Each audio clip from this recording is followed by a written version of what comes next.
হত্যার পিছনে রয়েছে যে আধিপত্য এই দেশকে দাস বানাতে চায়, তার বিরুদ্ধে আমরা শেষ নিঃশ্বাস পর্যন্ত লড়ে যাব। এই বাংলার জমিনে যে আধিপত্যবাদ ঝেঁকে বসেছে তার সামনে উৎপাটন করব। ভয়, লোভ আর আপোষের রাজনীতি আমরা দৃঢ়ভাবে প্রত্যাখ্যান করছি। কোন ভয় এবং লোভ আমাদেরকে এই লড়াই থেকে পিছপা হতে দেব না। আমরা শপথ করছি শহীদ ওসমান হাদির হত্যার দ্রুততম ও দৃষ্টান্তমূলক বিচার আদায় না হওয়া পর্যন্ত আমরা রাজপথে থাকব,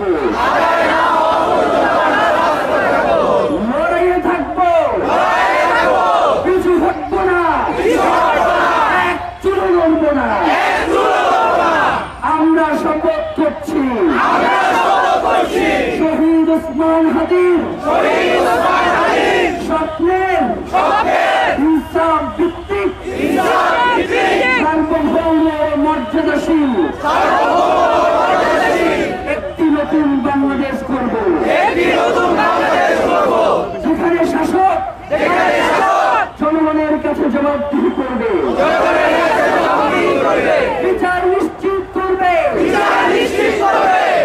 খুন হত্যা বন্ধ করবে। এই শপথের ব্যত্যয় ঘটানোর চেয়ে মৃত্যু আমাদের কাছে সহজ হোক। শাহাদাতের তামান্না নিয়ে আমরা বেঁচে থাকতে চাই, কারণ রক্তের উপরে দাঁড়িয়ে নিরাপত্তা মানে বিশ্বাসঘাতকতা। শহীদ ওসমান হাদি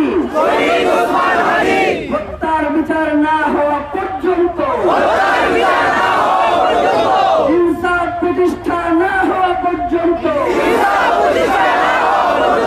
বাংলাদেশের স্বাধীনতার সার্বভৌমত্বের জন্য, ইনসাফ কায়েমের জন্য, ন্যায় বিচার প্রতিষ্ঠার জন্য আমাদের সংগ্রাম চলছে, আমাদের সংগ্রাম চলবে। আধিপত্যবাদ বিপর্যয় দাবিদারি থেকে বাংলাদেশ